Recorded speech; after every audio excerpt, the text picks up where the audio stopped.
Oke, baru aja selesai pertandingan BRI Super League minggu ke-14, yaitu antara Dewa United melawan Persis Solo. Persis Solo yang baru saja melakukan pergantian pelatih, yang berharap pergantian pelatih ini bisa membawa perubahan. Tampaknya di pertandingan kali ini harus mengakui bahwa mereka harus kalah dengan cukup telak, yaitu di angka 5-1.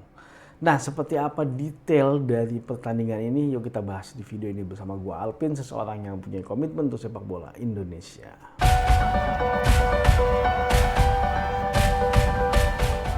Di babak pertama gue melihat sebenarnya sudah terjadi perubahan yang cukup bagus dari Persis Solo.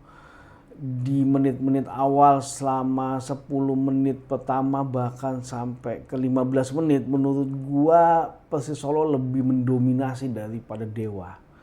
Dewa jarang sekali bisa masuk ke final third-nya dari Persis Solo, dan Persis Solo mendapatkan beberapa kali peluang. Bahkan ada satu peluang emas, tapi sayang tendangan dari Van Jauh Hari berhasil ditepis oleh pemain Dewa United. Pemain backnya dengan melakukan clearance melalui headingannya dia. Nah, setelah menit 15 ini, Persis Solo cukup sial kalau menurut gua. Jadi berawal dari kesalahan kipernya Persis Solo dalam melakukan clearance. Ketika dia mau mencoba melakukan clearance menendang bola ke atas, tapi ternyata bolanya malah lari ke kakinya Alex Martin, dan itu sangat dimanfaatkan dengan baik oleh Alex Martin untuk menciptakan gol. Persis Solo ketinggalan 0-1. Padahal sisi permainan lagi bagus-bagusnya kalau menurut gua Persis Solo. Nah, nggak jauh dari situ, Persis Solo melakukan kesalahan lagi. Kodai Tanaka melakukan gol bunuh diri ketika melakukan clearance juga crossing dari Brian Fatari. Walaupun di sana tidak ada marking sama sekali dari pemain Dewa United gitu loh. Relatif aman sebenarnya bolanya, tapi clearance yang dilakukan oleh Kodai mengarah ke gawangnya mereka sendiri. Persis Solo ketinggalan 2-0. Gak lama lagi berselang dari situ, serangan balik dari Dewa United sangat luar biasa. Berhasil memanfaatkan kelengahan dari lini pertahanan Persis Solo yang benar-benar seperti kena mentalnya. Belum kembali ke performa mereka di awal-awal babak pertama, dan akhirnya Messi Dorola yang berhasil menambah kemenangan menjadi 3-0. Yang sangat disayangkan di 5 menit Persis Solo harus kebobolan, walaupun setelah menit ke 25 performa Persis Solo udah cukup mulai membaik lagi, kembali lagi ketika mereka bermain di 10 menit awal. Mereka melakukan compact defense yang sangat sulit untuk ditembus, dan juga mereka melakukan progresi yang lumayan banyak ke depan. Dan mereka mendapatkan peluang juga one on one antara Castagna dengan kipernya Dewa United. Cuman sayang Castagna nggak bisa memanfaatkan itu menjadi sebuah gol. Walaupun di momen ini Persis Solo mendapatkan penalti yang menurut gua seharusnya sih nggak penalti sih kalau menurut gua, karena itu posisinya memang sudah dekat ke gawang. Tapi ya nggak tahulah.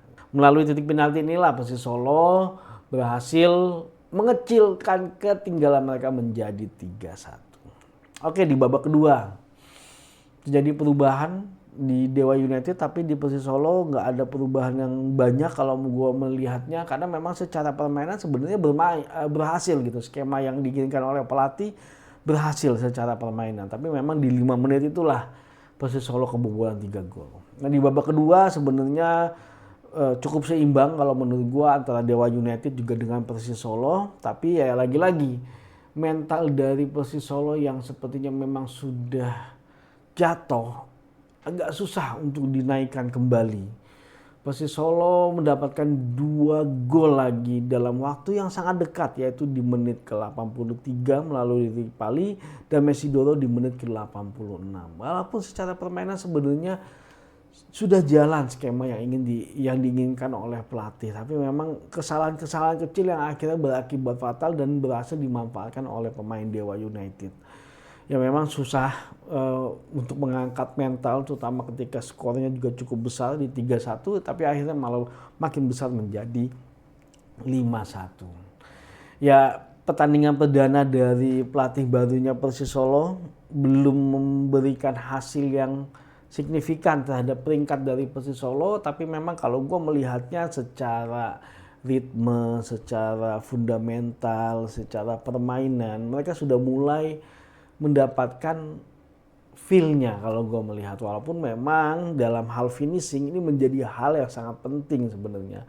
Ya berharapnya Persis Solo mungkin di bulan Januari nanti bisa melakukan perombakan pemain. Karena pemain yang ada sekarang pun memang bukanlah pilihan dari pelatih yang sekarang. Jadi kalau menurut gue satu pertandingan belum menjadi sebuah parameter untuk menentukan apakah penunjukan pelatih yang baru ini memberikan hasil yang baik ataupun tidak, karena baru pertandingan pertama. Memang butuh proses buat pelatih paling setidaknya antara 4 ataupun 5 pertandingan. Tapi kalau dia bisa langsung tune in dari sejak pertandingan pertama seperti yang pelatih di PSM Makassar, ya itu akan sangat baik. Tapi memang biasanya kesempatan diberikan antara 4 sampai 5 pertandingan. Dan memang perombakan pemain juga diperlukan ya, karena mendekati transfer window ya bisa jadi akan ada perubahan juga pemain. Nah, ini harus dapat pemain yang tepat di Persis Solo supaya bisa bangkit dan keluar dari zona degradasi. Nah, buat Dewa United gue melihatnya memang masih banyak yang perlu di rework menurut gue. Performa Dewa United walaupun menang 5-1, gue melihatnya masih belum ada perubahan yang signifikan dibandingkan dengan permainan mereka sebelum-sebelumnya. Dewa United secara materi sangat luar biasa memang kemampuan dari para pemainnya.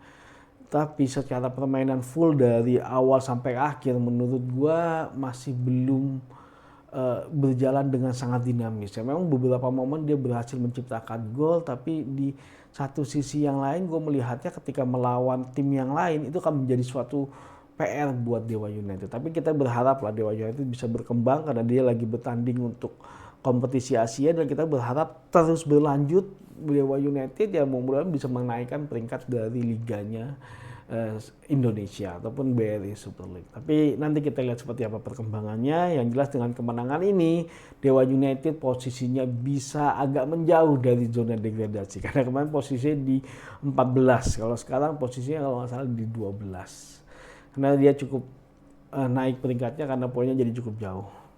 Ya setidaknya relatif lebih aman lah sekarang dari zona degradasi. Tapi sepertinya dengan materi pemain yang sangat bagus gak layak gitu loh posisinya Dewa United di 12. Kalau saya dia posisinya mungkin di 4 besar gitu ataupun mungkin di 5 besar. Tapi ya memang menjadi PR sih ketika ada 2 kompetisi yang berlangsung bersamaan dan setahu gue ya saat ini yang bisa menjalan itu adalah Persib. Rotasi pemainnya cukup berhasil.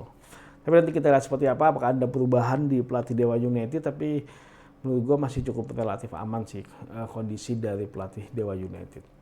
Oke, sampai ketemu lagi di pertandingan selanjutnya, di pertandingan selanjutnya dan kita selalu berharap bahwa produk akhir dari Liga adalah tim nasional. Oke, baju sepak bola Indonesia.